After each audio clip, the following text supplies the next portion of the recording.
What's up, everybody, and welcome to my Monday Night Raw review.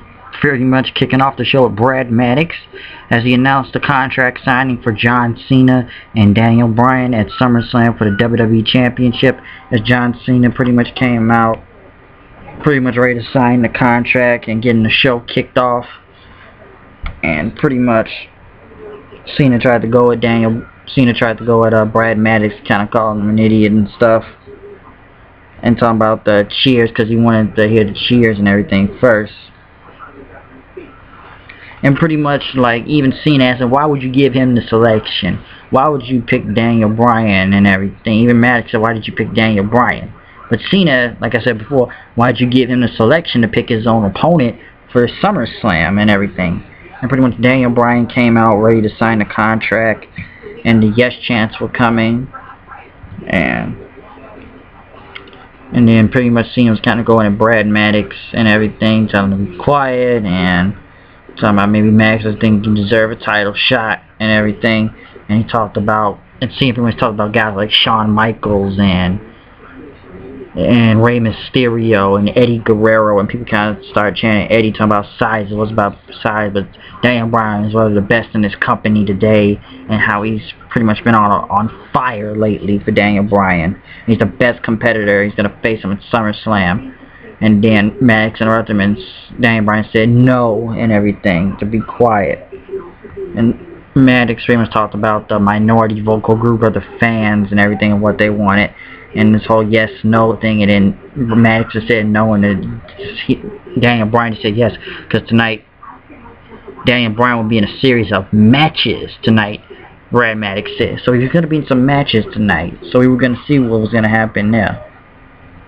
Alberto Del Rio went against Sheamus. Even though Sheamus' leg is still messed up, Del Rio went against him, and pretty much Del Rio won with a roll-up, injuring the leg because Sheamus couldn't hit that white noise. Del Rio picked up the match. Really great match from both of them, I'll say that. So it was a good match, even though Sheamus was injured. He put on a great match. Also tonight, Booker T was in the back talking about this whole general manager thing, and Teddy Long came out saying, like, I ran that show while you were just sitting on your recline and everything.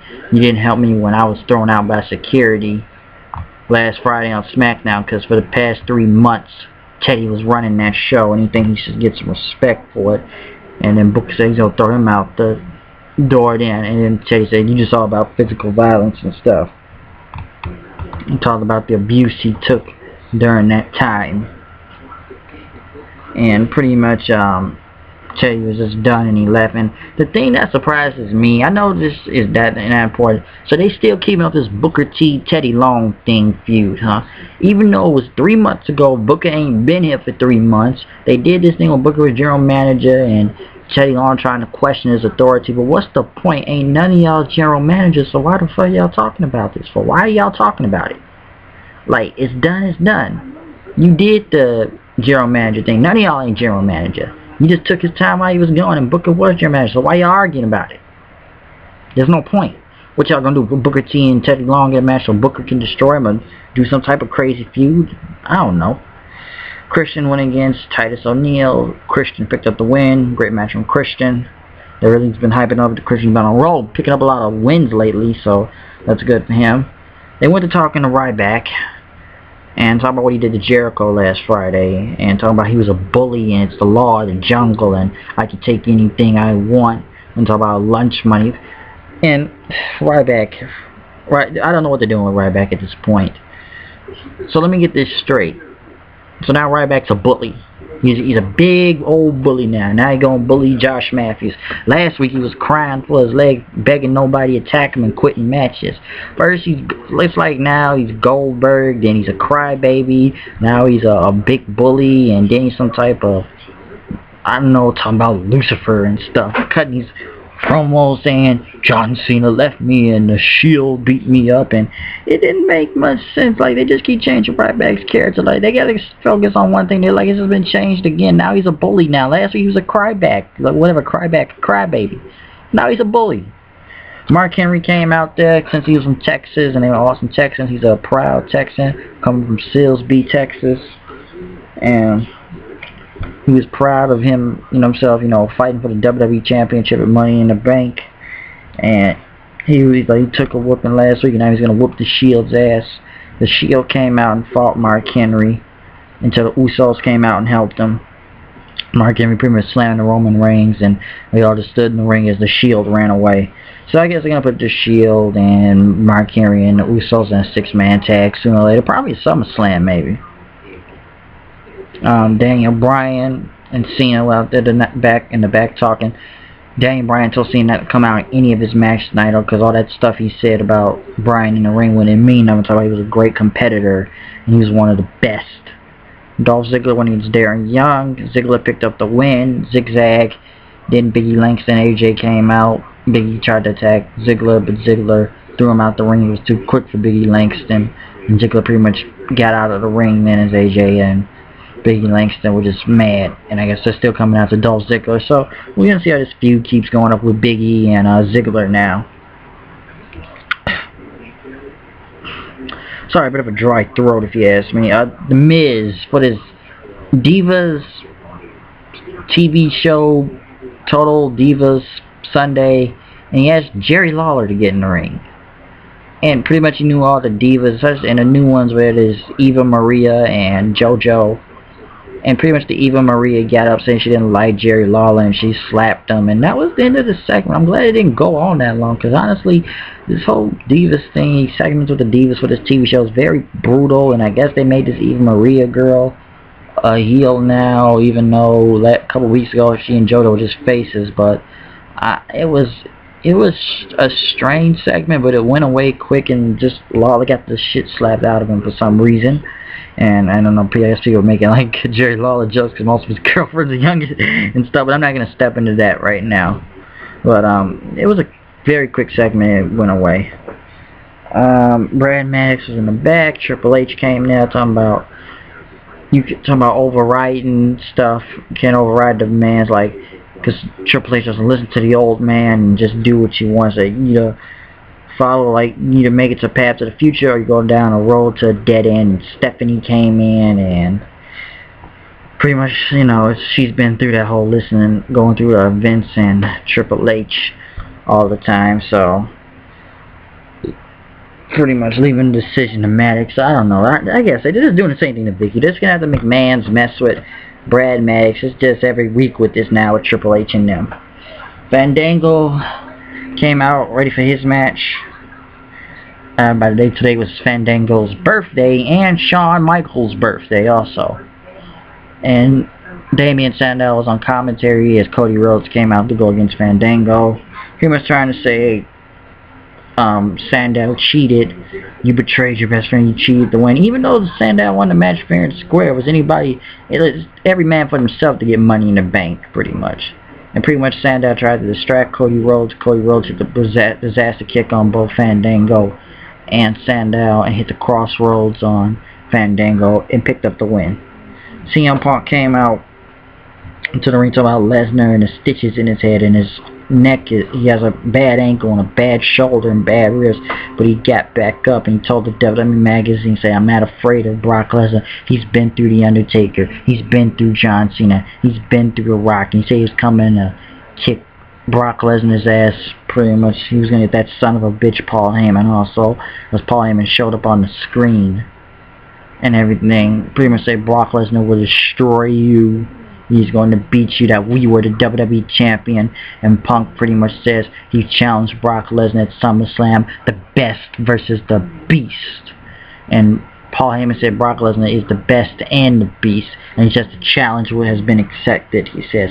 So there was a lot of intensity from this part. It was a great promo, I'll say that, from CM Punk.